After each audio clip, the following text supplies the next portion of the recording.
Nobody seemed to care about Mary. She was born in India, where her father was a British official. He was busy with his work, and her mother, who was very beautiful, spent all her time going to parties. So an Indian woman, Kamala, was paid to take care of the little girl. Mary was not a pretty child. She had a thin, angry face and thin yellow hair. She was always giving orders to Kamala, who had to obey. Mary never thought of other people, but only of herself. In fact, she was a very selfish, disagreeable, bad-tempered little girl.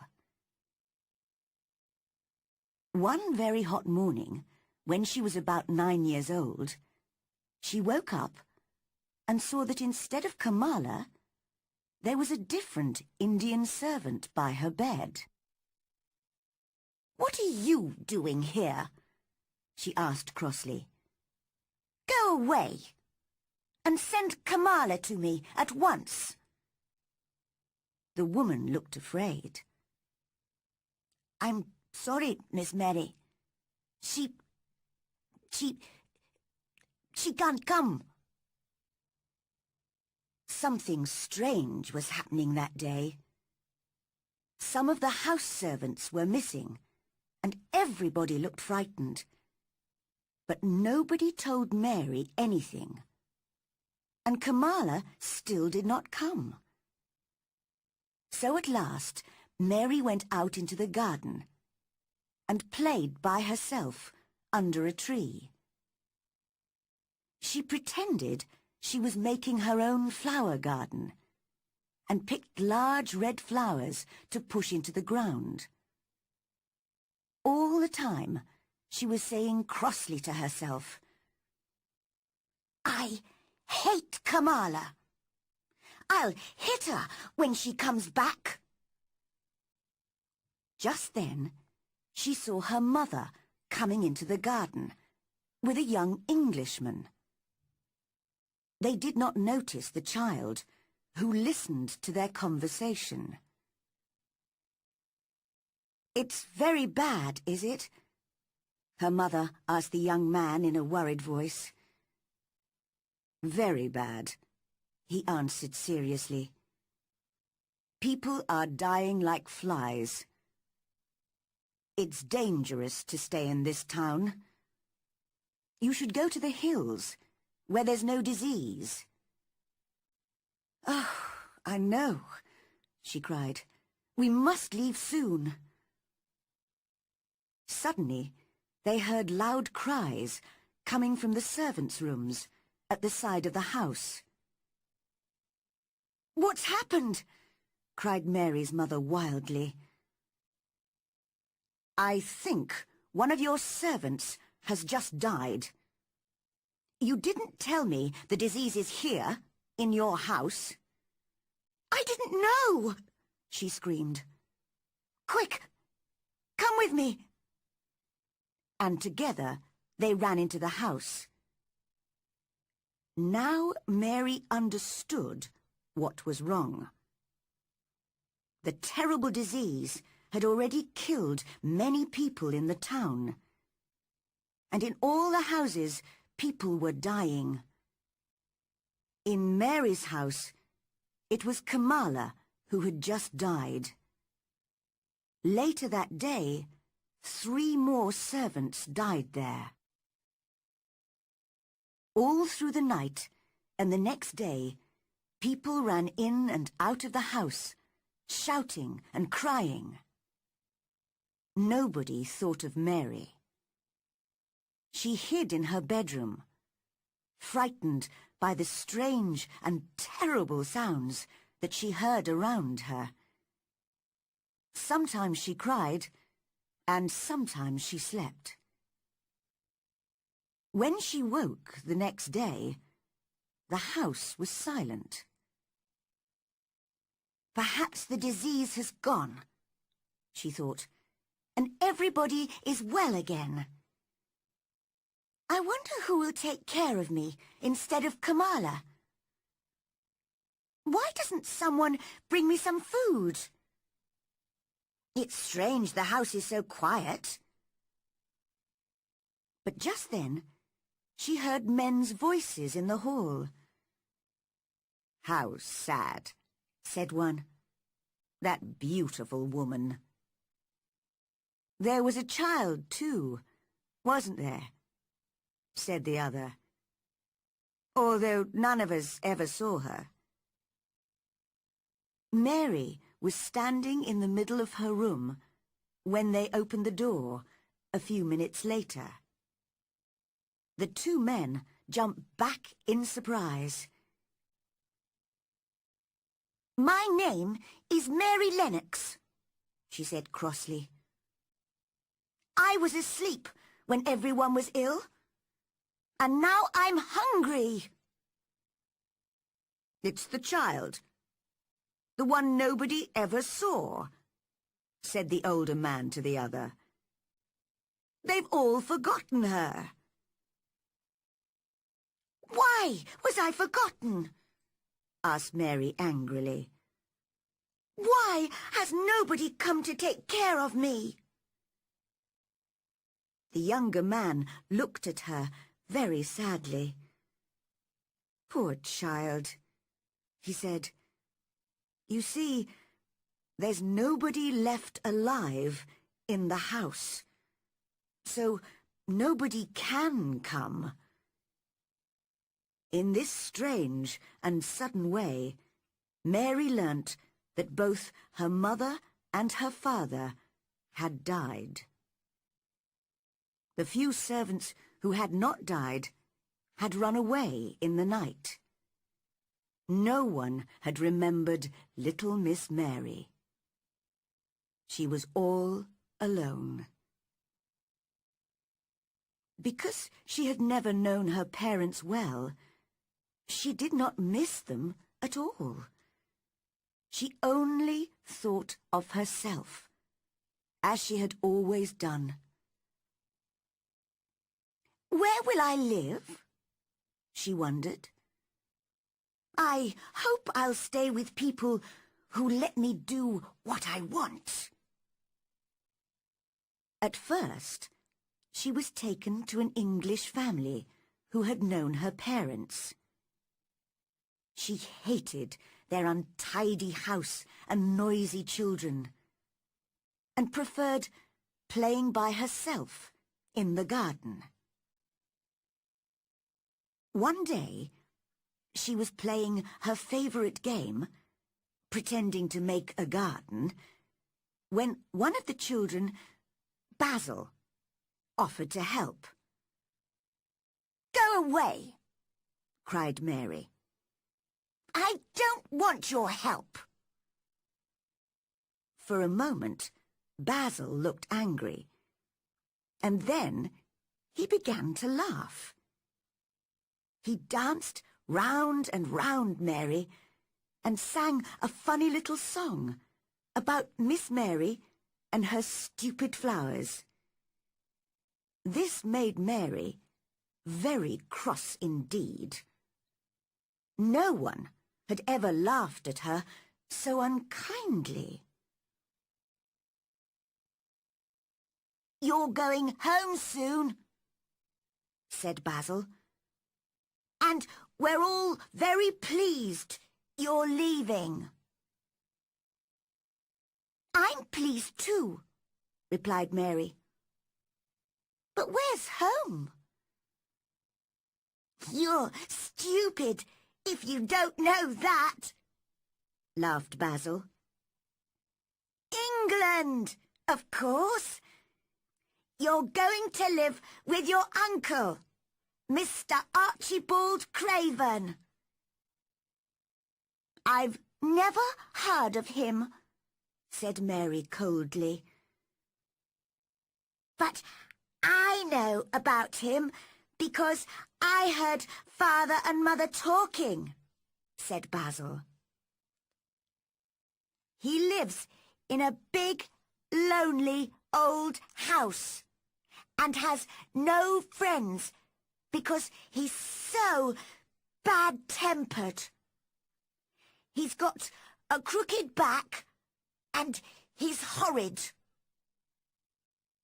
I don't believe you, cried Mary.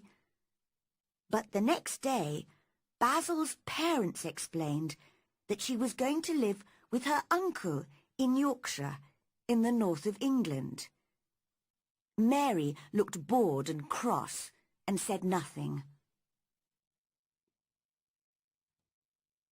After the long sea journey, she was met in London by Mr. Craven's housekeeper, Mrs. Medlock. Together, they travelled north by train. Mrs. Medlock was a large woman with a very red face and bright black eyes. Mary did not like her, but that was not surprising, because she did not usually like people. Mrs. Medlock did not like Mary either. What a disagreeable child, thought the housekeeper. But perhaps I should talk to her. I can tell you a bit about your uncle, if you like, she said aloud. He lives in a big old house, a long way from anywhere. There are nearly 100 rooms, but most of them are shut and locked. There's a big park round the house, and all kinds of gardens. Well, what do you think of that? Nothing, replied Mary. It doesn't matter to me. Mrs. Medlock laughed. You're a hard little girl. Well, if you don't care, Mr. Craven doesn't either. He never spends time on anyone. He's got a crooked back, you see, and although he's always been rich, he was never really happy until he married. Married? Repeated Mary in surprise. Yes. He married a sweet, pretty girl, and he loved her deeply. So, when she died... Oh, did she die? Asked Mary, interested. Yes, she did. And now he doesn't care about anybody. If he's at home, he stays in his room and sees nobody. He won't want to see you, so you must stay out of his way and do what you're told. Mary stared out of the train window at the grey sky and the rain. She was not looking forward to life at her uncle's house. The train journey lasted all day, and it was dark when they arrived at the station. Then there was a long drive to get to the house. It was a cold, windy night, and it was raining heavily. After a while, Mary began to hear a strange, wild noise. She looked out of the window, but could see nothing except the darkness. "What's that noise?" she asked Mrs. Medlock. It's not the sea, is it?" "No, that's the moor. It's the sound the wind makes, blowing across the moor." "What is a moor? It's just miles and miles of wild land, with no trees or houses. Your uncle's house is right on the edge of the moor. Mary listened to the strange, frightening sound. I don't like it, she thought. I don't like it. She looked more disagreeable than ever.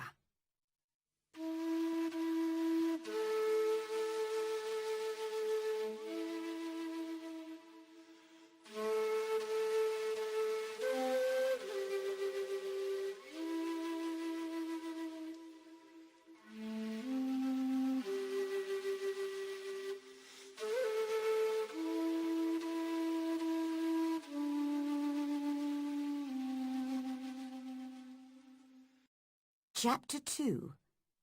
Mary in Yorkshire.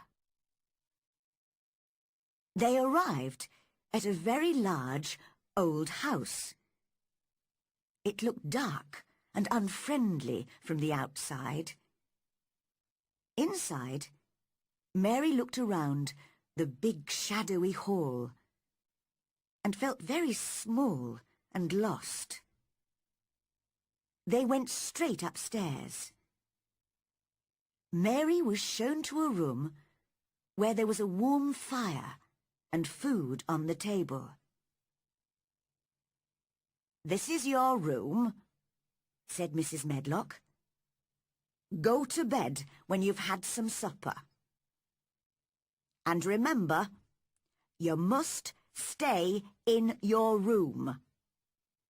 Mr. Craven doesn't want you to wander all over the house." When Mary woke up the next morning, she saw a young servant girl cleaning the fireplace. The room seemed dark and rather strange, with pictures of dogs and horses and ladies on the walls. It was not a child's room at all.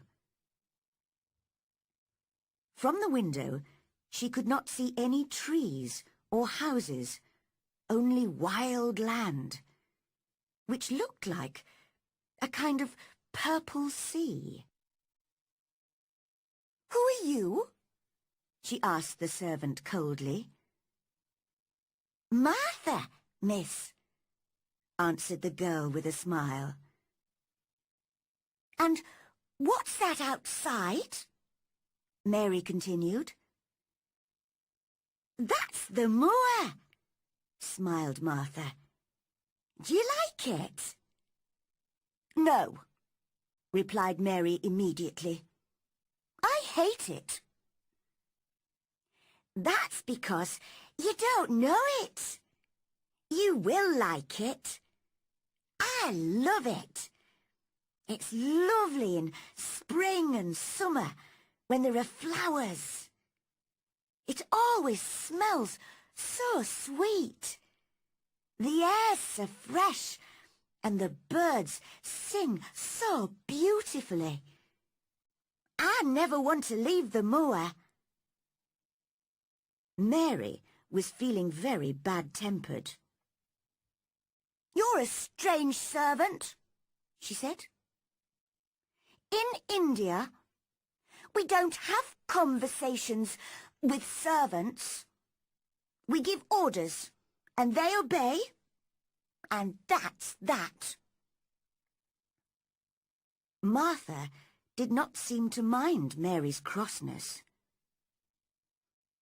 "I know, I talk too much," she laughed. "Are you going to be my servant?" asked Mary. "Well, not really. I work for Mrs. Medlock. I'm going to clean your room and bring you your food. But you won't need a servant except for those things." "But who's going to dress me?" Martha stopped cleaning and stared at Mary. "The can I dress this sen?" she asked, shocked. "What do you mean? I don't understand your language." "Oh, I forgot. We all speak the Yorkshire dialect here, but of course you don't understand that. I meant to say, can't you put on your own clothes?"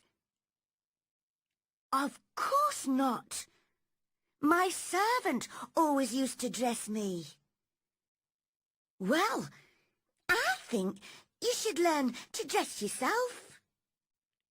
My mother always says people should be able to take care of themselves, even if they're rich and important."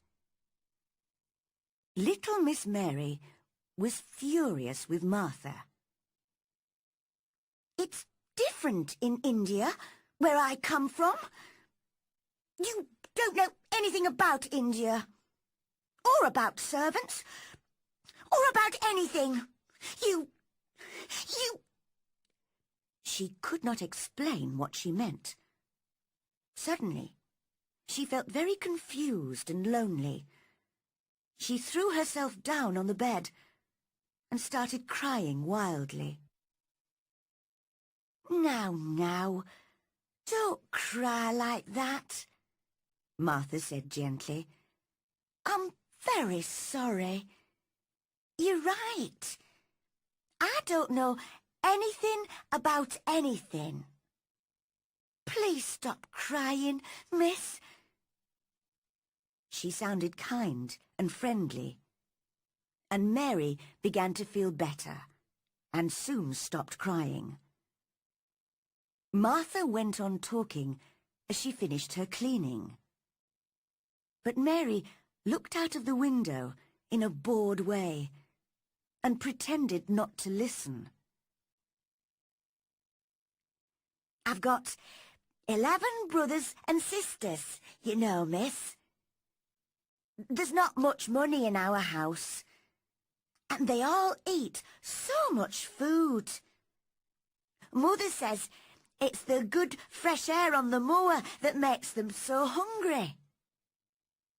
My brother Dickon, he's always out on the moor. He's 12, and he's got a horse, which he rides sometimes." "Where did he get it?" asked Mary.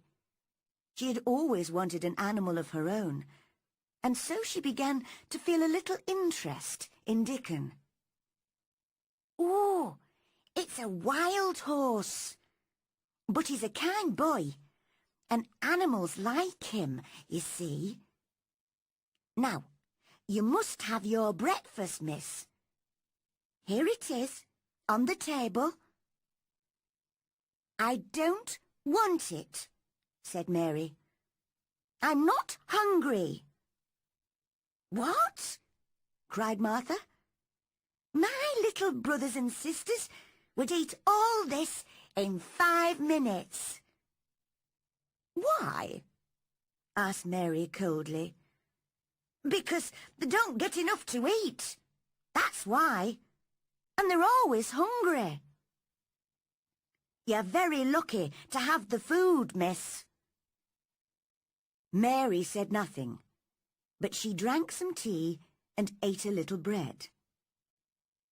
"Now, put a coat on and run outside to play," said Martha. "It'll do you good to be in the fresh air." Mary looked out of the window at the cold grey sky. "Why should I go out on a day like this?" she asked. "Well, there's nothing to play with indoors, is there?" Mary realized Martha was right. "But who will go with me?" she said. Martha stared at her. "Nobody. You'll have to learn to play by yourself. Dickon plays by himself on the moors for hours, with the wild birds and the sheep and the other animals." She looked away for a moment. "Perhaps I shouldn't tell you this, but one of the walled gardens is locked up. Nobody's been in it for 10 years. It was Mrs. Craven's garden, and when she died so suddenly, Mr. Craven locked it and buried the key. Oh, I must go. I can hear Mrs. Medlock's bell ringing for me." Mary went downstairs and wandered through the great empty gardens. Many of the fruit and vegetable gardens had walls round them, but there were no locked doors. She saw an old man digging in one of the vegetable gardens, but he looked cross and unfriendly, so she walked on. "How ugly it all looks in winter," she thought. "But what a mystery the locked garden is. Why did my uncle bury the key? If he loved his wife, why did he hate our garden? Perhaps I'll never know. I don't suppose I'll like him if I ever meet him, and he won't like me, so I won't be able to ask him." Just then, she noticed a robin singing to her from a tree on the other side of a wall. "I think that tree's in the secret garden," she told herself. "There's an extra wall here, and there's no way in." She went back to where the gardener was digging and spoke to him. At first, he answered in a very bad-tempered way. But suddenly, the robin flew down near them, and the old man began to smile. He looked a different person then, and Mary thought how much nicer people looked when they smiled. The gardener spoke gently to the robin, and the pretty little bird hopped on the ground near them. "He's my friend, he is," said the old man. "There aren't any other robins in the garden, so he's a bit lonely." He spoke in strong Yorkshire dialect, so Mary had to listen carefully to understand him. She looked very hard at the robin. "I'm lonely too," she said. She had not realized this before. "What's your name?" she asked the gardener. "Ben Weatherstaff. I'm lonely myself. The robin's my only friend, you see." "I haven't got any friends at all," said Mary. Yorkshire people always say what they are thinking, and old Ben was a Yorkshire moorman. "We're alike, you and me," he told Mary. "We're not pretty to look at, and we're both very disagreeable." Nobody had ever said this to Mary before. "Am I really as ugly and disagreeable as Ben?" she wondered. Suddenly, the robin flew to a tree near Mary and started singing to her. Ben laughed loudly. "Well," he said, "he wants to be your friend." "Oh, would you please be my friend?" she whispered to the robin. She spoke in a soft, quiet voice, and old Ben looked at her in surprise. "You said that really nicely," he said. "You sound like Dickon when he talks to animals on the moor." "Do you know Dickon?" asked Mary. But just then, the robin flew away. "Oh, look! He's flown into the garden with no door. Please, Ben, how can I get into it?" Ben stopped smiling and picked up his spade. "You can't, and that's that. It's not your business. Nobody can find the door. Run away and play, will you? I must get on with my work." And he walked away. He did not even say goodbye. In the next few days, Mary spent almost all her time in the gardens. The fresh air from the moor made her hungry, and she was becoming stronger and healthier. One day, she noticed the robin again. He was on top of a wall, singing to her. "Good morning. Isn't this fun? Come this way," he seemed to say as he hopped along the wall. Mary began to laugh as she danced along beside him. "I know the secret gardens on the other side of this wall," she thought excitedly. "And the robin lives there. But where's the door?" That evening, she asked Martha to stay and talk to her beside the fire after supper. They could hear the wind blowing round the old house, but the room was warm and comfortable. Mary only had one idea in her head. "Tell me about the secret garden," she said. "Well, all right then, miss. But we aren't supposed to talk about it, you know. It was Mrs. Craven's favourite garden. And she and Mr. Craven used to take care of it themselves. They spent hours there, reading and talking. Very happy they were. They used the branch of an old tree as a seat. But one day, when she was sitting on the branch, it broke, and she fell. She was very badly hurt, and the next day, she died. That's why he hates the garden so much, and won't let anyone go in there." "How sad," said Mary. "Poor Mr. Craven." It was the first time that she had ever felt sorry for anyone.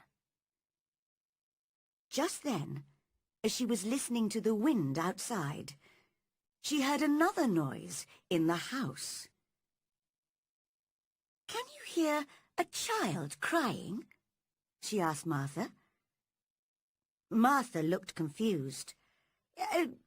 No," she replied.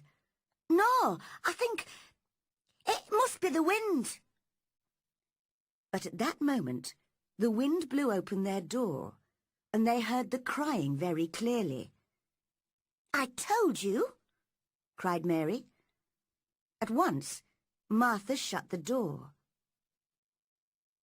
"It was the wind," she repeated. But she did not speak in her usual natural way, and Mary did not believe her. The next day it was very rainy, so Mary did not go out. Instead, she decided to wander round the house, looking into some of the 100 rooms that Mrs. Medlock had told her about. She spent all morning going in and out of dark, silent rooms, which were full of heavy furniture and old pictures. She saw no servants at all, and was on her way back to her room for lunch when she heard a cry. "It's a bit like the cry that I heard last night," she thought. Just then, the housekeeper, Mrs. Medlock, appeared, with her keys in her hand. "What are you doing here?" she asked crossly. "I didn't know which way to go, and I heard someone crying," answered Mary. "You didn't hear anything. Go back to your room now, and if you don't stay there, I'll lock you in." Mary hated Mrs. Medlock for this. "There was someone crying. I know there was," she said to herself. "But I'll discover who it is soon." She was almost beginning to enjoy herself in Yorkshire.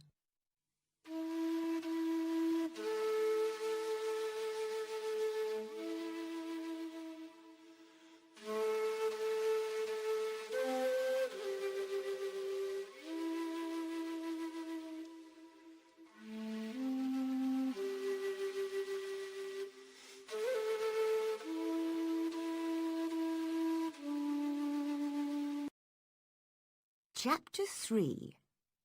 Finding the Secret Garden. When Mary woke up 2 days later, the wind and rain had all disappeared, and the sky was a beautiful blue. "Spring'll be here soon," said Martha happily. "You'll love the moor then, when it's full of flowers and birds." "Could I get to the moor?" asked Mary. "You've never done much walking, have you? I don't think you could walk the 5 miles to our cottage." "But I'd like to meet your family," Mary said. Martha looked at the little girl for a moment. She remembered how disagreeable Mary had been when she first arrived. But now, Mary looked interested and friendly. "I'll ask Mother," said Martha. "She can always think of a good plan. She's sensible and hard-working and kind. I know you'll like her. I like Dickon, although I've never seen him. I wonder what Dickon will think of you."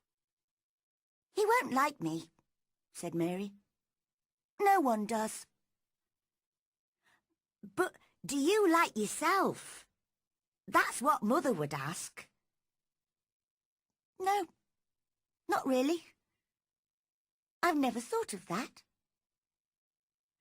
"Well, I must go now. It's my day off, so I'm going home to help Mother with the housework.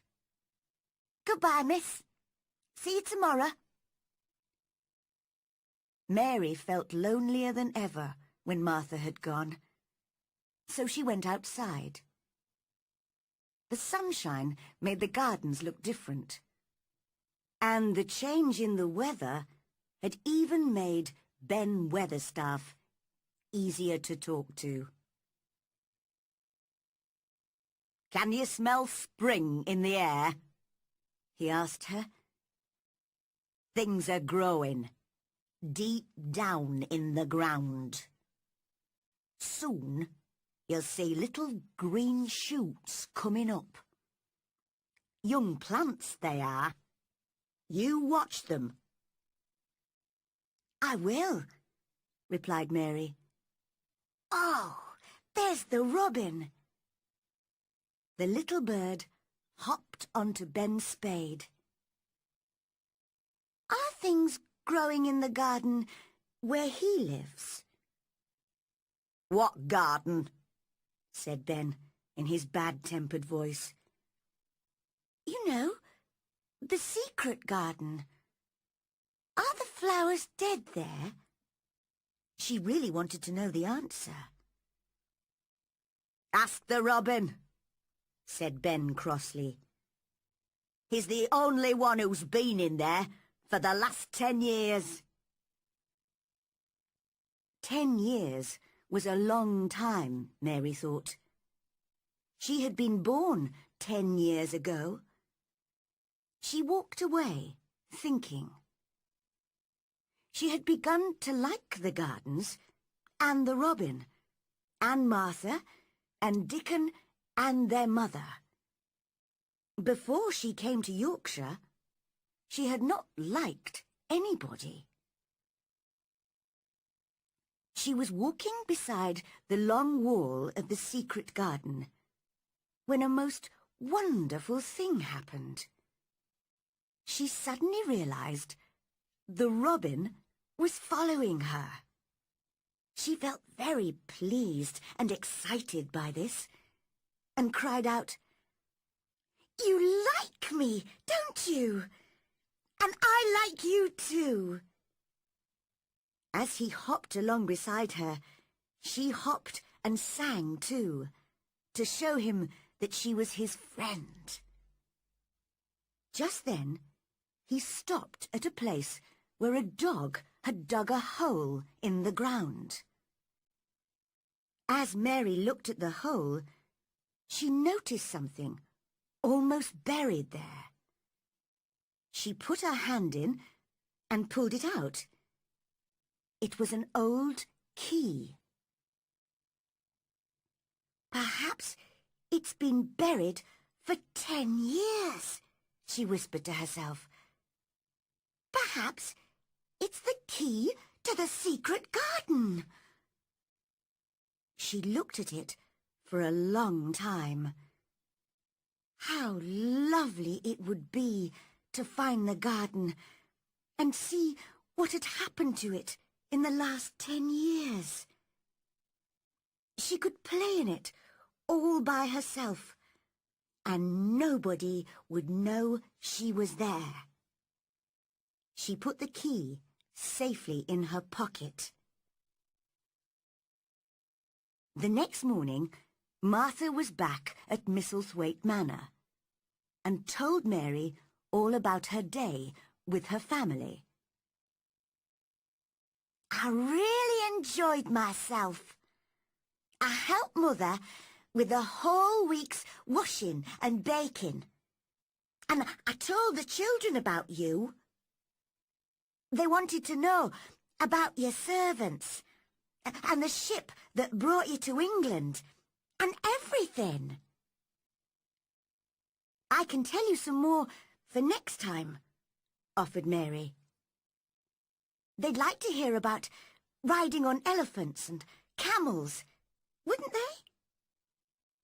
"Oh, that would be kind of you, miss.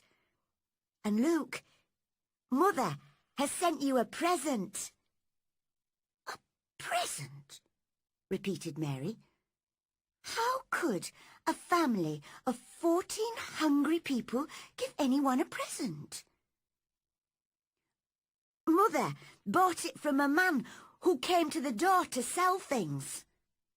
She told me, 'Martha, you brought me your pay like a good girl, and we need it all. But I'm going to buy something for that lonely child at the manor.' And she bought one, and here it is." It was a skipping rope. Mary stared at it. "What is it?" she asked. "Don't they have skipping ropes in India?" "Well, this is how you use it. Just watch me." Martha took the rope and ran into the middle of the room. She counted up to 100 as she skipped. "That looks lovely," said Mary. "Your mother is very kind. Do you think I could ever skip like that?" "Just try," said Martha. "Mother says it'll make you strong and healthy, Skip outside in the fresh air. Mary put her coat on and took the skipping rope. As she was opening the door, she thought of something and turned round. Martha, it was your money, really. Thank you. She never thanked people usually, and she did not know how to do it.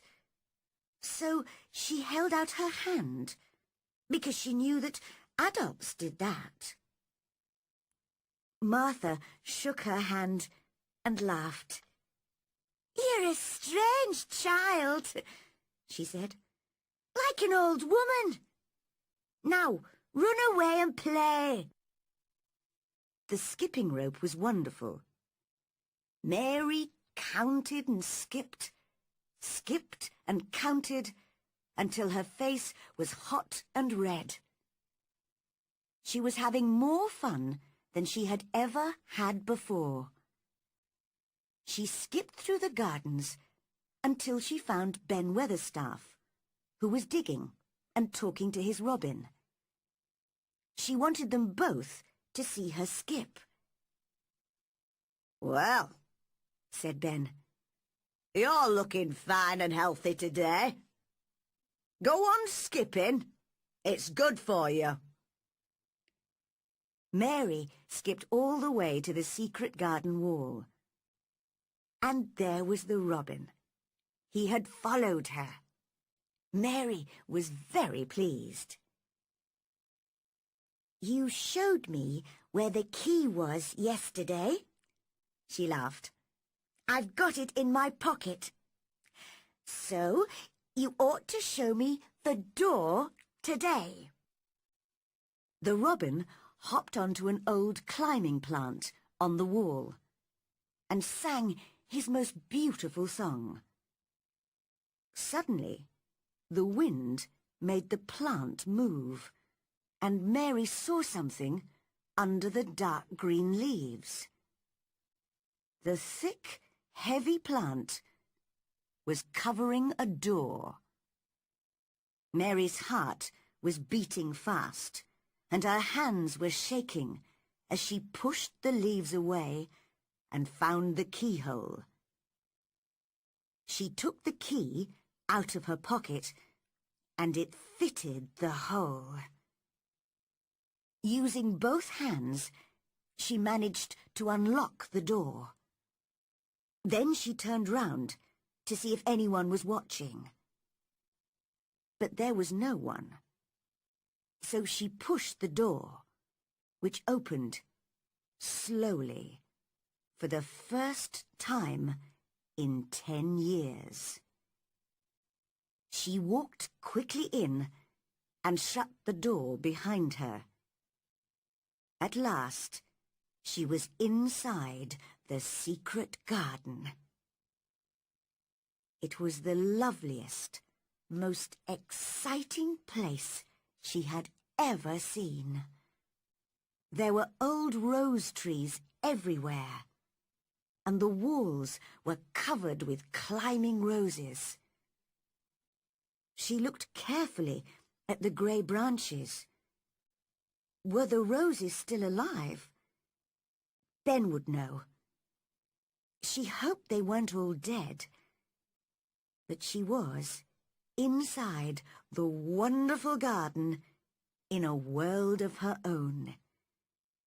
It seemed very strange and silent, but she did not feel lonely at all. Then she noticed some small green shoots coming up through the grass. So something was growing in the garden, after all. When she found a lot more shoots in different places, she decided they needed more air and light. So she began to pull out the thick grass around them. She worked away, clearing the ground for 2 or 3 hours, and had to take her coat off because she got so hot. The robin hopped around, pleased to see someone gardening. she almost forgot about lunch. And when she arrived back in her room, she was very hungry and ate twice as much as usual. "Martha," she said as she was eating, "I've been thinking. This is a big, lonely house, and there isn't much for me to do. Do you think if I buy a little spade, I can make my own garden?" "That's just what Mother said," replied Martha. "You'd enjoy digging and watching plants growing. Dickon can get you a spade and some seeds to plant, if you like." "Oh, thank you, Martha. I've got some money that Mrs. Medlock gave me. Will you write and ask Dickon to buy them for me?"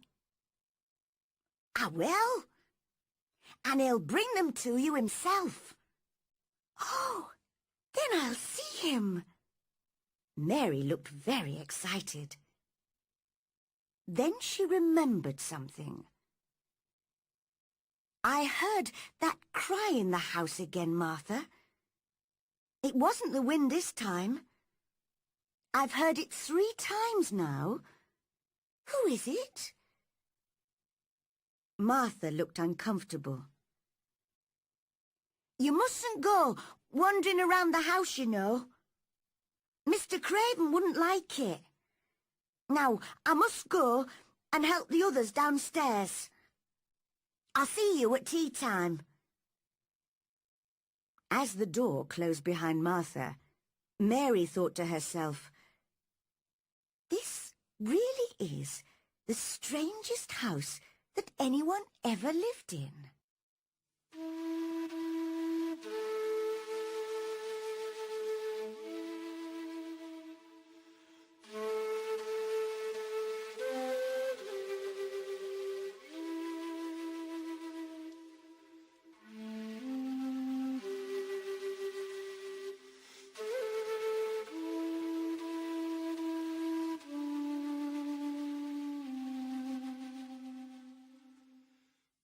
Chapter 4.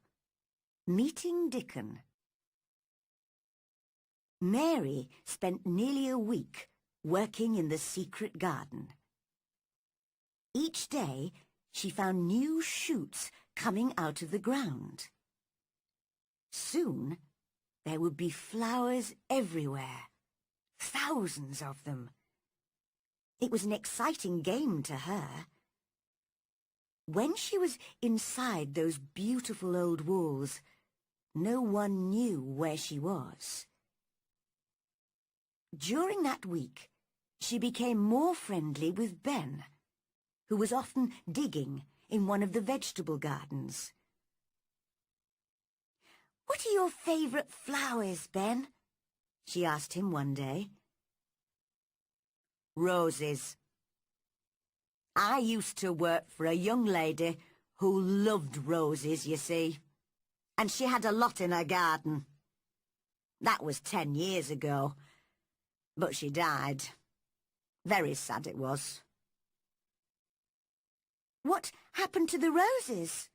asked Mary. "They were left there, in the garden."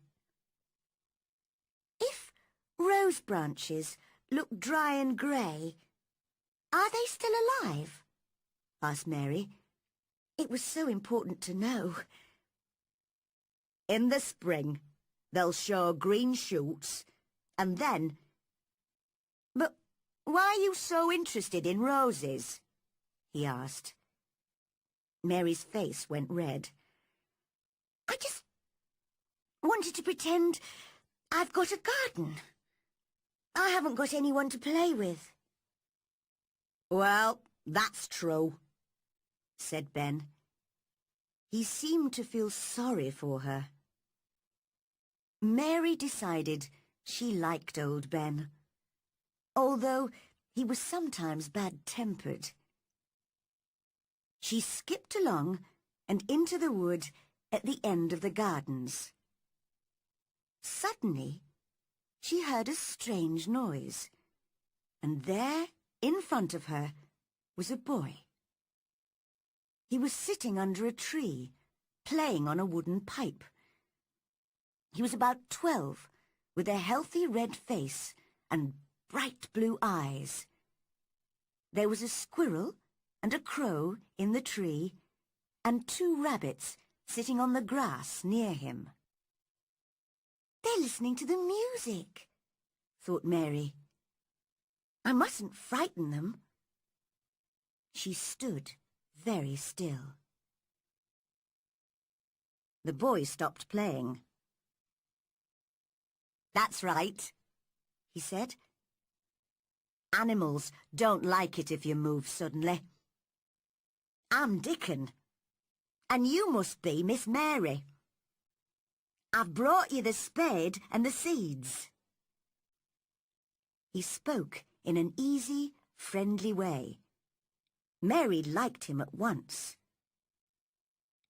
As they were looking at the seed packets together, the robin hopped onto a branch near them. Dickon listened carefully to the robin's song. "He's saying he's your friend," he told Mary. "Really? Oh, I am pleased he likes me. Can you understand everything that birds say?" "I think I do, and they think I do. I've lived on the moor with them for so long. Sometimes I think I am a bird or an animal, not a boy at all." His smile was the widest she had ever seen. He explained how to plant the seeds. Suddenly, he said,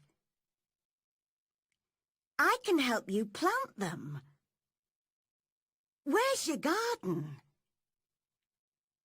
Mary went red, then white.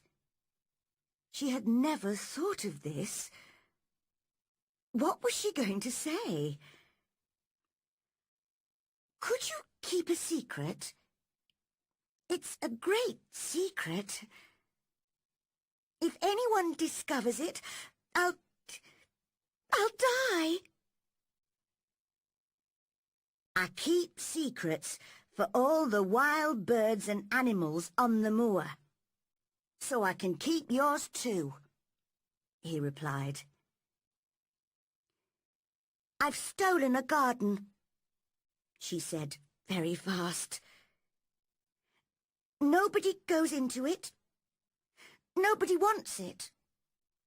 I love it, and nobody takes care of it. They're letting it die." And she threw her arms over her face and started crying. "Don't cry," said Dickon gently. "Where is it?" "Come with me, and I'll show you," said Miss Mary. They went to the secret garden and entered it together. Dickon walked round, looking at everything. "Martha told me about this place, but I never thought I'd see it," he said. "It's wonderful." "What about the roses?" asked Mary worriedly. "Are they still alive? What do you think?" "Look at these shoots on the branches. Most of them are alive, all right." He took out his knife and cut away some of the dead wood from the rose trees. Mary showed him the work she had done in the garden, and they talked as they cut and cleared. "Dickon," said Mary suddenly, "I like you. I never thought I'd like as many as 5 people." "Only 5?" laughed Dickon. He did look funny when he laughed, thought Mary. Yes, your mother, Martha, the robin, Ben, and you. Then she asked him a question in Yorkshire dialect, because that was his language. "Dost thou like me?" was her question. "Of course. I likes thee wonderful," replied Dickon, a big smile on his round face. Mary had never been so happy. When she went back to the house for her lunch, she told Martha about Dickon's visit. "I've got news for you too," said Martha. "Mr. Craven's come home and wants to see you. He's going away again tomorrow for several months." "Oh," said Mary. That was good news. She would have all summer in the secret garden before he came back. But she must be careful. He mustn't guess her secret now. Just then, Mrs. Medlock arrived, in her best black dress, to take Mary down to Mr. Craven's room. Mary's uncle had black hair with some white in it, and high, crooked shoulders. His face was not ugly, but very sad. During their conversation, he watched her in a worried way. Perhaps he was thinking of other things at the same time. He looked at the thin child. "Are you well?" he asked. Mary tried to keep her voice calm as she replied, "I'm getting stronger and healthier." "What do you want to do in this big, empty house?" I just want to play outside. I enjoy that." "Yes. Martha's mother, Susan Sowerby, spoke to me the other day. She's a sensible woman, and she said you needed fresh air. But where do you play?" "Everywhere. I just skip and run and look for green shoots. I don't damage anything." "Don't look so frightened. Of course, a child like you couldn't damage anything. Play where you like. Is there anything that you want?" Mary came a step nearer to him, and her voice shook a little as she spoke. Could I have a bit of garden?" Mr. Craven looked very surprised. "To plant seeds in, to make them come alive," Mary went on bravely. "It was too hot in India, so I was always ill and tired there. But here it's different. I love the garden." He passed a hand quickly over his eyes. Then he looked kindly at Mary. "I knew someone once who loved growing things like you. Yes, child, take as much of the garden as you want." He smiled gently at her. "Now leave me. I'm very tired." Mary ran all the way back to her room. "Martha!" she shouted. "Mr. Craven's really a nice man, but he looks very unhappy. He said I can have my own garden." She was planning to work in the garden with Dickon every day to make it beautiful for the summer.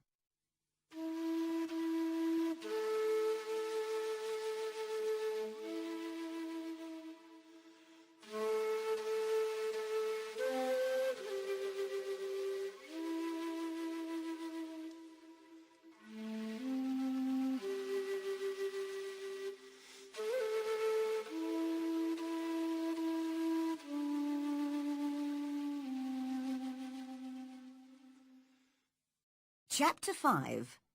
Meeting Colin.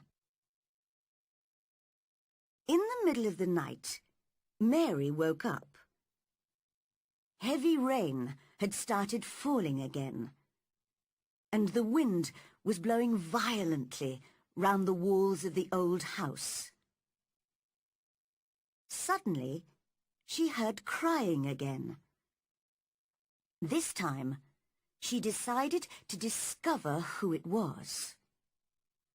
She left her room and in the darkness followed the crying sound, round corners and through doors, up and down stairs, to the other side of the big house. At last, she found the right room. She pushed the door open and went in. It was a big room with beautiful old furniture and pictures. In the large bed was a boy who looked tired and cross, with a thin, white, tearful face. He stared at Mary. "Who are you?" he whispered. "Are you a dream?" "No, I'm not. I'm Mary Lennox. Mr. Craven's my uncle." "He's my father," said the boy. "I'm Colin Craven." "No one ever told me he had a son," said Mary, very surprised. "Well, no one ever told me you'd come to live here. I'm ill, you see. I don't want people to see me and talk about me. If I live, I may have a crooked back like my father, but I'll probably die." "What a strange house this is," said Mary. "So many secrets. Does your father come and see you often?" "Not often. He doesn't like seeing me because it makes him remember my mother. She died when I was born, so he almost hates me, I think." "Why do you say you're going to die?" asked Mary. "I've always been ill. I've nearly died several times. And my back's never been strong. My doctor feels sure that I'm going to die. But he's my father's cousin and very poor, so he'd like me to die. Then he'd get all the money when my father dies. He gives me medicine and tells me to rest. We had a grand doctor from London once who told me to go out in the fresh air and try to get well. But I hate fresh air. And another thing, all the servants have to do what I want, because if I'm angry, I become ill." Mary thought she liked this boy, although he seemed so strange. He asked her lots of questions, and she told him all about her life in India. "How old are you?" he asked suddenly. "I'm 10, and so are you," replied Mary, forgetting to be careful, because when you were born, the garden door was locked, and the key was buried. And I know that was 10 years ago.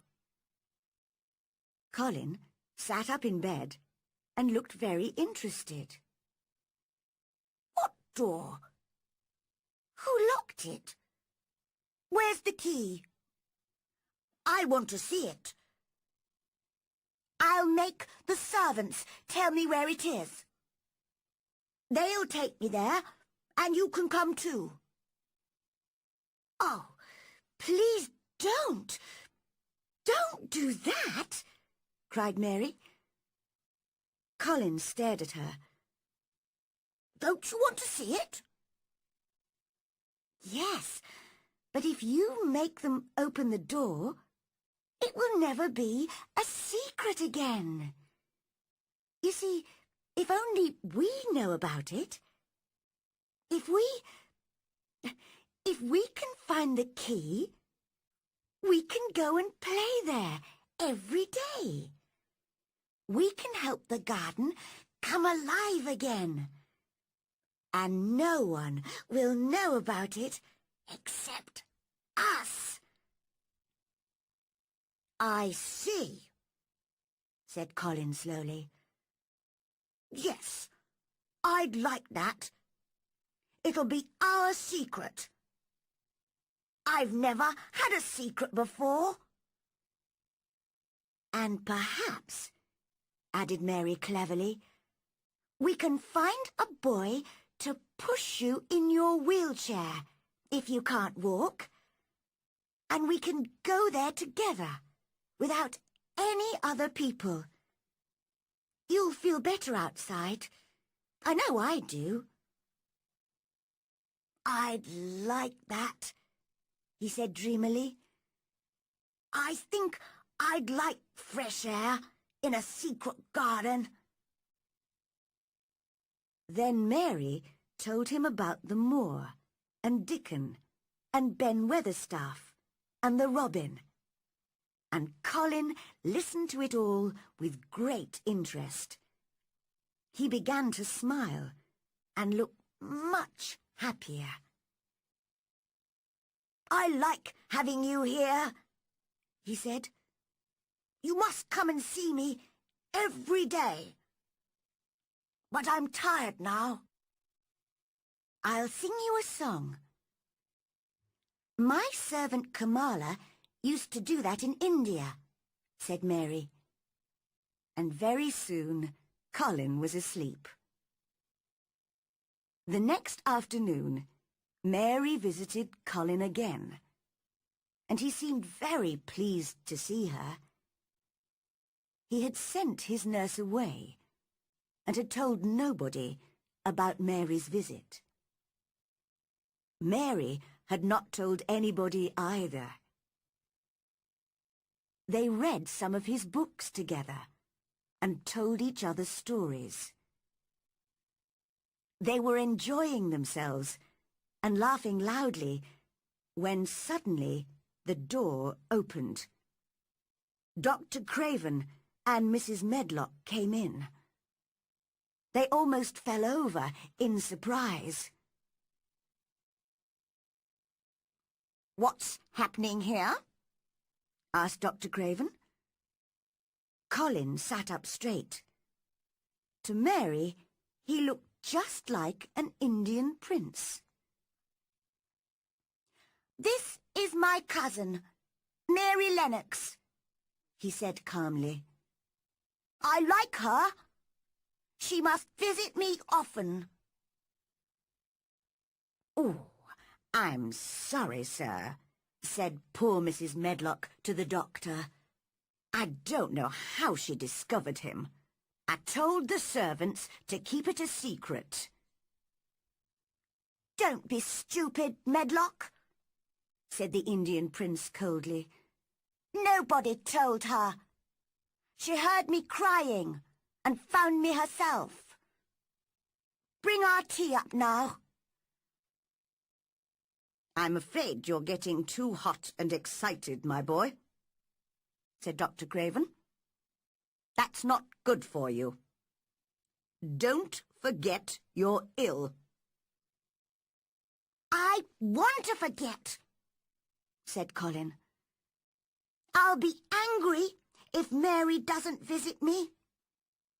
She makes me feel better. Dr. Craven did not look happy when he left the room. What a change in the boy, sir, said the housekeeper. "He's usually so disagreeable with all of us. He really seems to like that strange little girl. And he does look better." Dr. Craven had to agree.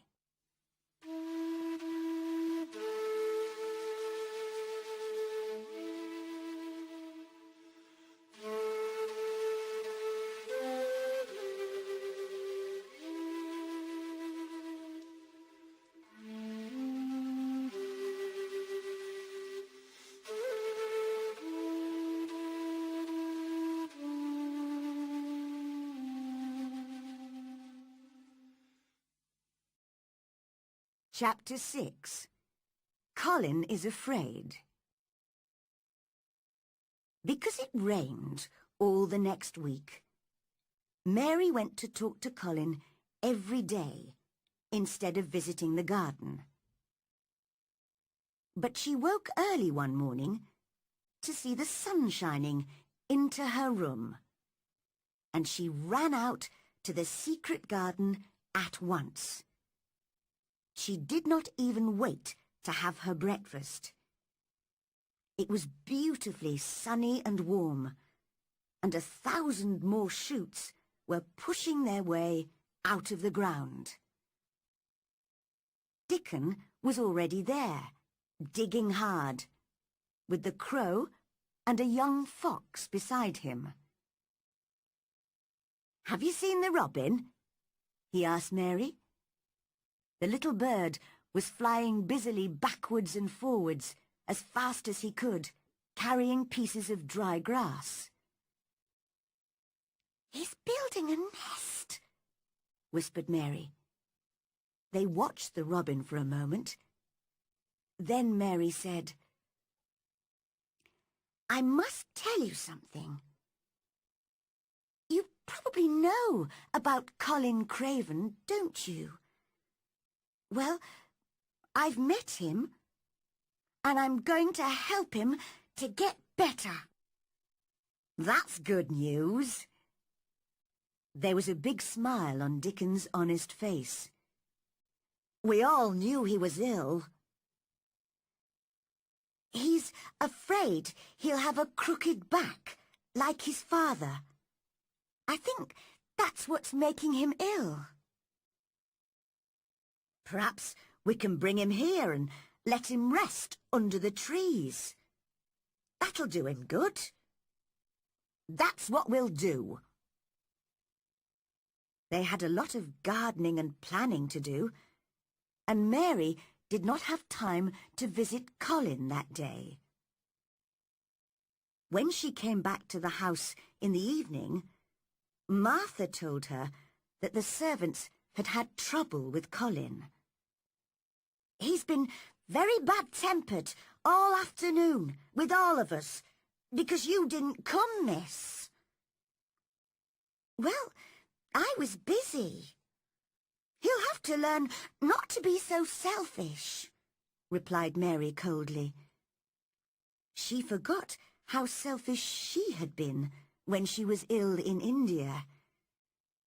"I'll go and see him now." When she went into his room, he was lying in bed, looking tired. He did not turn to look at her. "What's the matter with you?" she asked crossly. "My back aches and my head hurts. Why didn't you come this afternoon?" "I was working in the garden with Dickon." "I won't let that boy come to the garden if you stay with him instead of talking to me." Mary suddenly became very angry. "If you send Dickon away, I'll never come into this room again." "You'll have to, if I say so. I'll make the servants bring you in here." "Oh, will you, Prince? But no one can make me talk to you. I won't look at you. I'll stare at the floor. You selfish girl, cried Colin. You're more selfish than I am. You're the most selfish boy I've ever met. I'm not as selfish as your fine Dickon. He keeps you playing outside when he knows I'm ill and alone. Mary had never been so furious. Dickon is nicer than any other boy in the world. He's like an angel. An angel?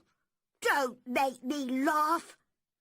He's just a poor country boy with holes in his shoes. He's 1,000 times better than you are.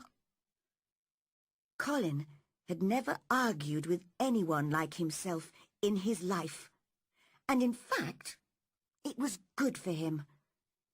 But now, he was beginning to feel sorry for himself.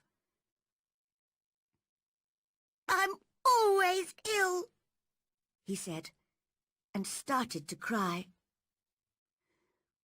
I'm sure my back is a bit crooked, and I'm going to die.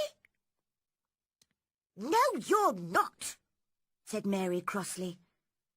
Colin opened his eyes very wide. Nobody had said that to him before. He was angry, but a bit pleased at the same time. What do you mean? You know I'm going to die. Everybody says I'm going to die. I don't believe it, said Mary in her most disagreeable voice. You just say that to make people feel sorry for you. You're too horrid to die. Colin forgot about his painful back and sat up in bed. Get out of the room at once, he shouted, and threw a book at her. I'm going, Mary shouted in reply. And I won't come back. The door banged shut behind her. When she reached her own room, she had decided never to tell him her great secret. He can stay in his room and die if he wants, she thought. But soon she began to remember how ill he had been and how frightened he was. Frightened that one day his back would become as crooked as his father's. Perhaps I'll go back and see him tomorrow. That night, she was woken by the most terrible screams that she had ever heard. Servants were opening and shutting doors and running about. It's Colin, thought Mary. He'll go on screaming until he makes himself really ill. How selfish he is. Somebody should stop him. Just then, Martha ran into the room.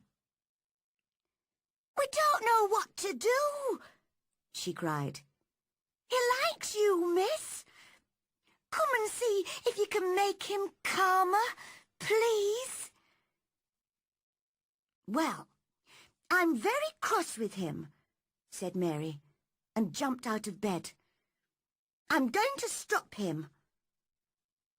That's right, said Martha. He needs someone like you to argue with. It'll give him something new to think about. Mary ran into Colin's room, right up to his bed. Stop screaming, she shouted furiously. Stop at once! I hate you! Everybody hates you! You'll die if you go on screaming like this. and I hope you will." The screams stopped immediately. This was the first time that anyone had spoken so angrily to Colin, and he was shocked. But he went on crying quietly to himself. "My back's becoming crooked. I can feel it. I know I'm going to die." Large tears ran down his face. "Don't be stupid," cried Mary. "There's nothing the matter with your horrid back. Martha, come here and help me look at his back." Martha and Mrs. Medlock were standing at the door, staring at Mary, their mouths half open.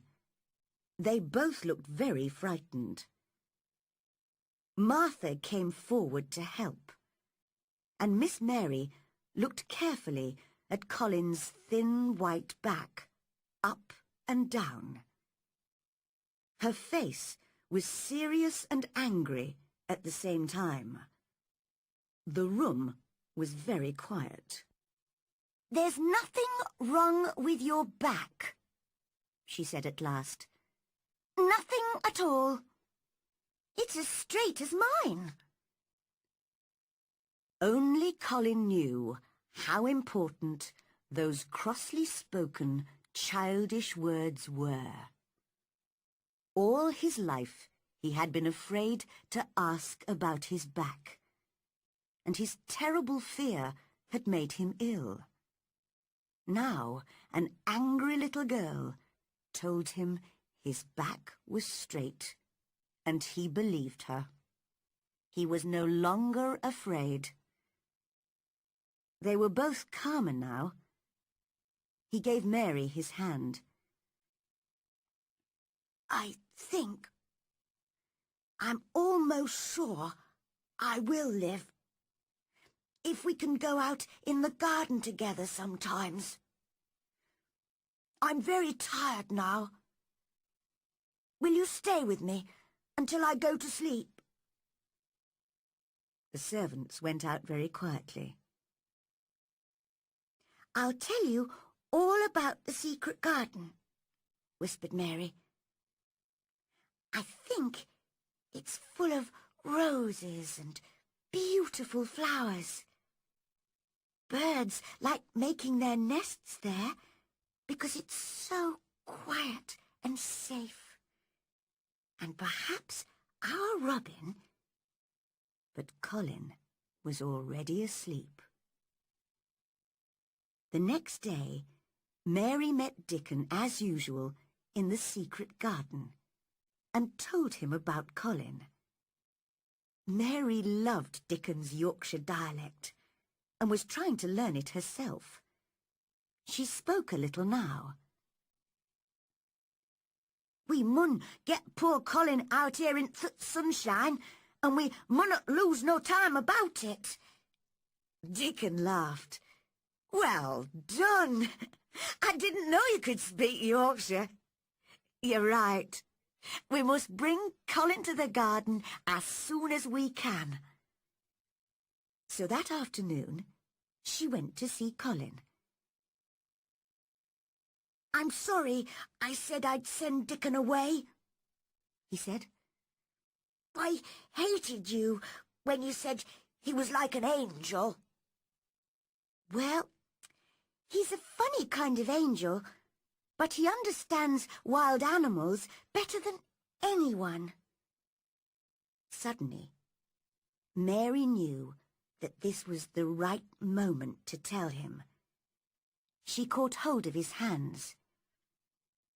"Colin, this is important. Can you keep a secret?" "Yes! Yes!" he whispered excitedly.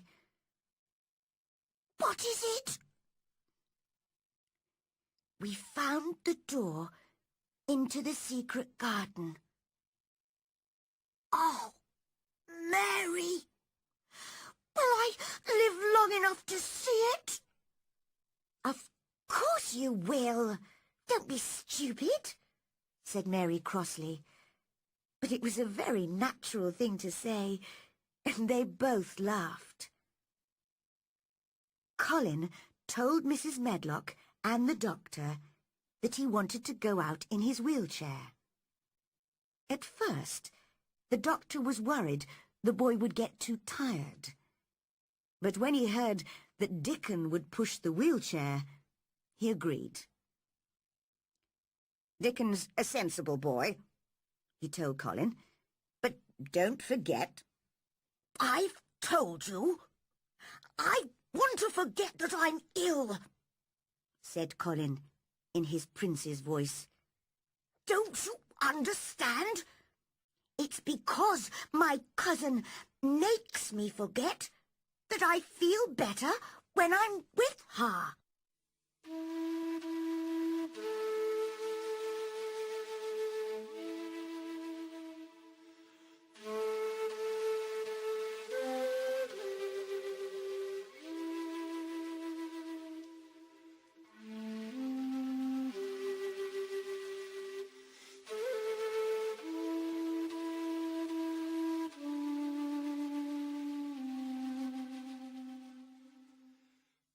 Chapter 7. Colin and the Garden. Of course, it was most important that no one should see Colin, Mary, or Dickon entering the secret garden.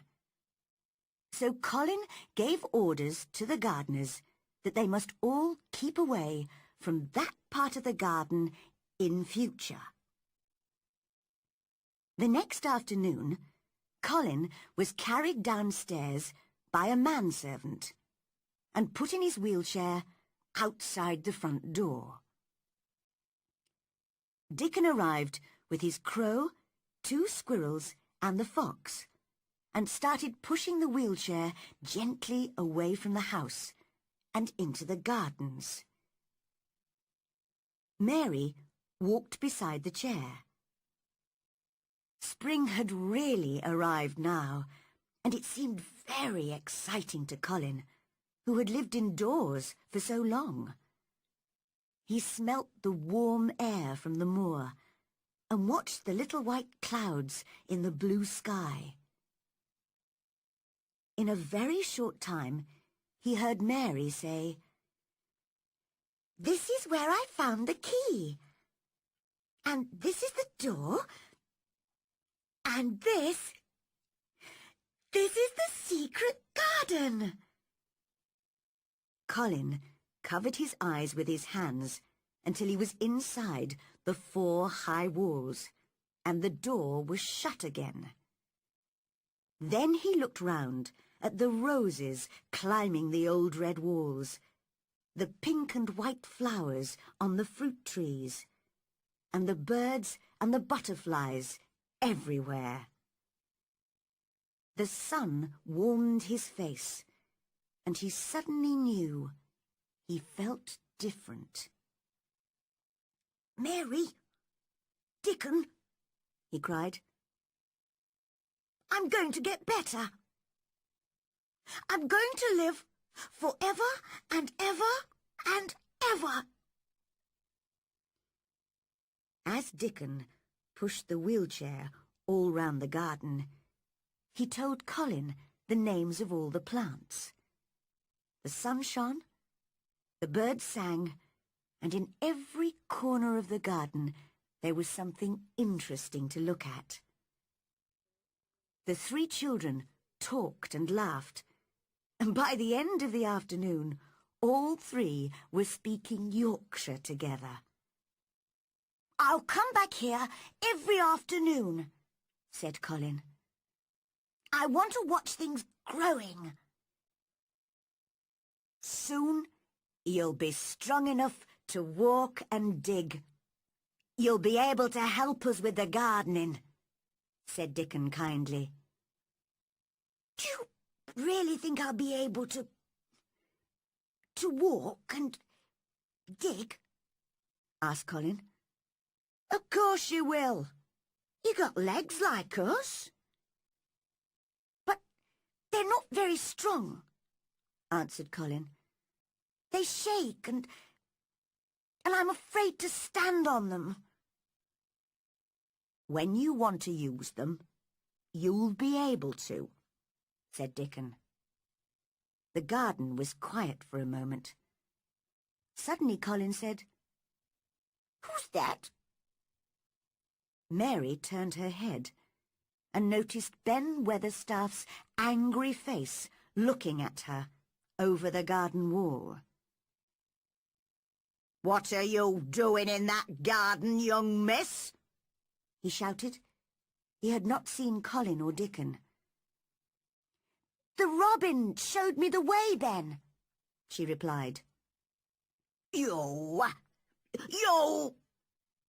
He stopped shouting, and his mouth dropped open as he saw Dickon pushing a boy in a wheelchair over the grass towards him. "Do you know who I am?" asked the boy in the chair. Old Ben stared. "You've got your mother's eyes," he said in a shaking voice. "Yes, I know you. You're Mr. Craven's son, the little boy with a crooked back." Colin forgot that he had ever had backache. "My back's as straight as yours is," he shouted. Ben stared and stared. He only knew what he had heard from the servants. "You haven't got a crooked back?" he asked. "Or crooked legs?" That was too much. Colin was furious, and it made him feel strong. "Come here, Dickon," he shouted, and threw off his blanket. Dickon was by his side in a second. Mary felt sick with fear. Could Colin stand? Then Colin's thin feet were on the grass, and he was standing, holding Dickon's arm. He looked strangely tall, and he held his head very high. "Look at me!" he shouted at Ben. "Just look at me!" "He's as straight as any boy in Yorkshire," said Dickon. Tears were running down Ben's brown old face. "They said you were going to die," he whispered. "Well, you can see that's not true," said Colin. "Now, get down from the wall and come here. I want to talk to you. You've got to help us keep the garden a secret." "Yes, sir," said old Ben as he dried his eyes. That was the first of many beautiful afternoons in the secret garden. Colin was brought there by Dickon and Mary nearly every day, and he saw all the changes that happened there during the spring and early summer. Ben Weatherstaff, now in the secret, joined them as often as he could. One day, Colin spoke to all of them. "Listen, everybody. I think there's something like magic that makes gardens grow and things happen. Perhaps, if I believe in it, the magic will make me strong. Let's all sit down in a circle and ask the magic to work." So they all sat on the grass in a circle. Dickon with his crow, his fox, and the 2 squirrels, Mary, Colin, and Ben. Colin repeated these words several times. "The sun's shining. That's the magic. Being strong. That's the magic.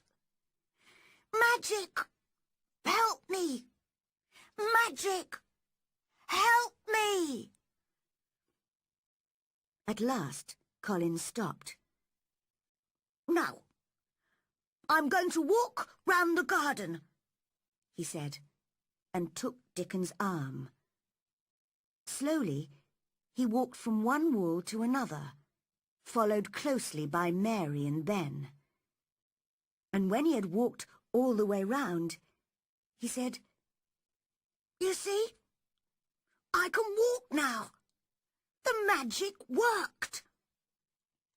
"It's wonderful," cried Mary.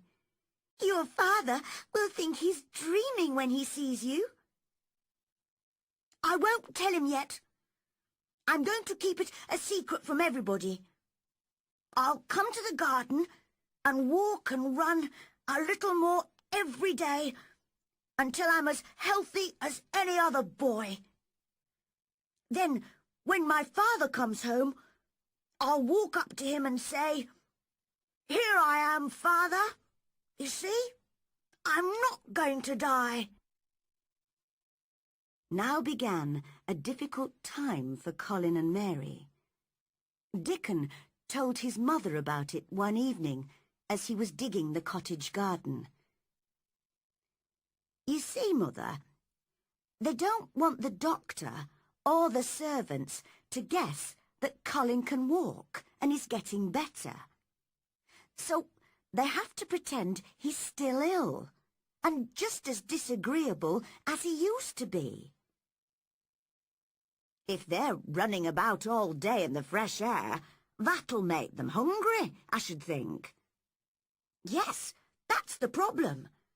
They're both getting fatter and healthier, and they really enjoy their food now.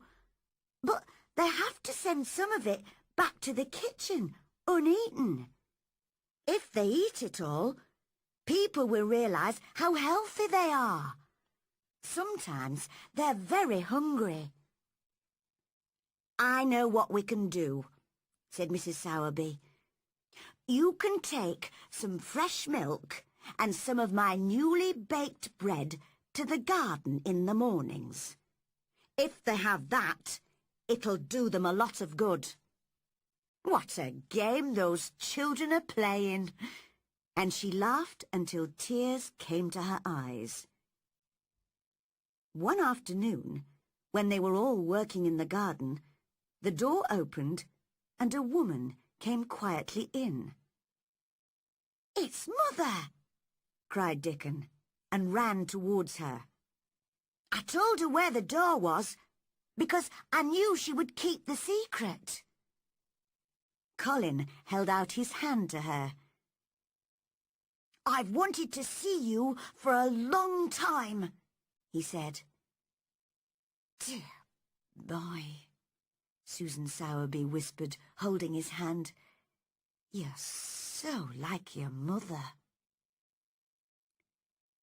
"Do you think," asked Colin carefully, "that will make my father like me?" "I'm sure it will," she answered warmly. "He must see you. He must come home now." "You see how healthy the boy is, Susan?" asked old Ben. "Look how strong and straight his legs are now." "Yes," she laughed. "Playing and working outside and eating good Yorkshire food has made him strong. And Miss Mary too," she added, turning to Mary. "Mrs. Medlock heard that your mother was a pretty woman. You'll soon be as pretty as she was." "Do you believe in magic?" Colin asked her. "I do," she answered. "But everybody gives it a different name. It makes the sun shine and the seeds grow, and it has made you healthy." She sat down on the grass and stayed for a while, talking and laughing with the children in the quiet, sunny garden. When she stood up to leave, Colin suddenly put out a hand to her. "I wish you were my mother," he whispered. Mrs. Sowerby put her arms round him and held him to her. "Dear boy, you're as close to your mother as you could be, here in her garden. And your father'll come back soon."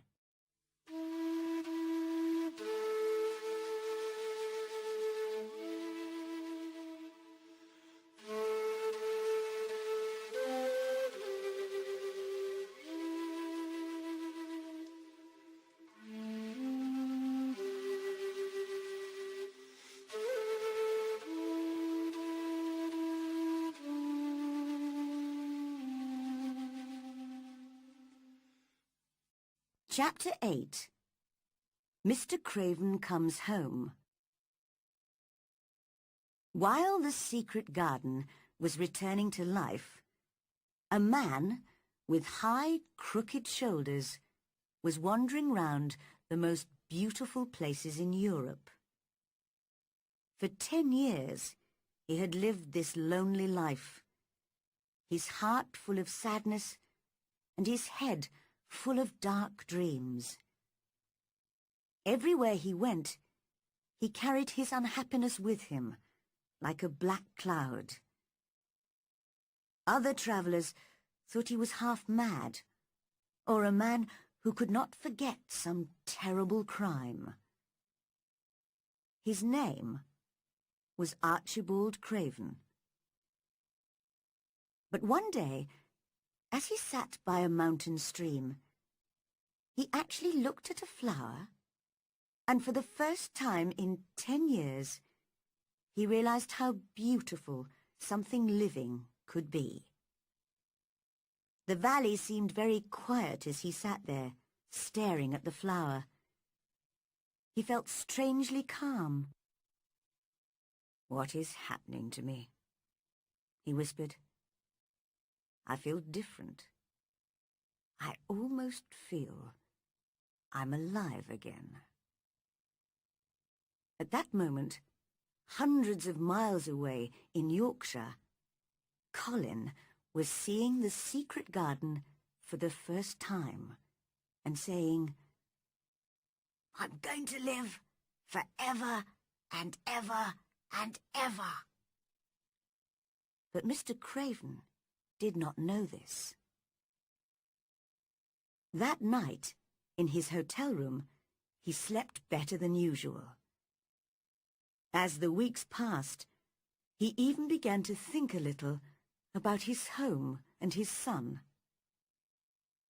One evening in late summer, as he was sitting quietly beside a lake, he felt the strange calmness again. He fell asleep and had a dream that seemed very real. He heard a voice calling him. It was sweet and clear and happy. The voice of his young wife. "Archie! Archie! Archie!" "My dear." He jumped up. "Where are you?" "In the garden," called the beautiful voice. And then the dream ended. In the morning, when he woke, he remembered the dream. "She says she's in the garden," he thought. "But the door's locked, and the key's buried." That morning, he received a letter from Susan Sowerby.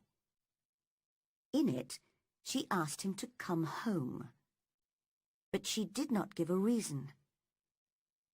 Mr. Craven thought of his dream and decided to return to England immediately. On the long journey back to Yorkshire, he was thinking about Colin. "I wonder how he is. I wanted to forget him because he makes me think of his mother. He lived, and she died. But perhaps I've been wrong. Susan Sowerby says I should go home. So perhaps she thinks I can help him." When he arrived home, he found the housekeeper very confused about Colin's health. "He's very strange, sir," said Mrs. Medlock. "He looks better, it's true, but some days he eats nothing at all, and other days he eats just like a healthy boy. He used to scream even at the idea of fresh air, but now he spends all his time outside in his wheelchair with Miss Mary and Dickon Sowerby. He's in the garden at the moment." "In the garden?" repeated Mr. Craven. Those were the words of the dream. He hurried out of the house and towards the place which he had not visited for so long. He found the door with a climbing plant over it and stood outside, listening for a moment. "Surely I can hear voices inside the garden," he thought. "Aren't there children whispering, laughing, running in there?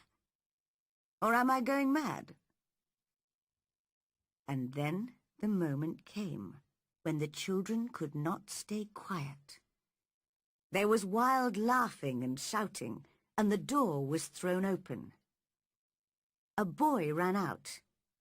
A tall, healthy, handsome boy, straight into the man's arms. Mr. Craven stared into the boy's laughing eyes. Who? He cried.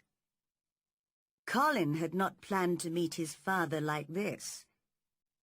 But perhaps this was the best way, to come running out with his cousin and his friend. "Father," he said, "I'm Colin. You can't believe it. I can't believe it myself. It was the garden, and Mary and Dickon, and the magic that made me well. We've kept it a secret up to now. Aren't you happy, Father? I'm going to live for ever and ever and ever." Mr. Craven put his hands on the boy's shoulders. For a moment he could not speak. "Take me into the garden, my boy," he said at last, "and tell me all about it."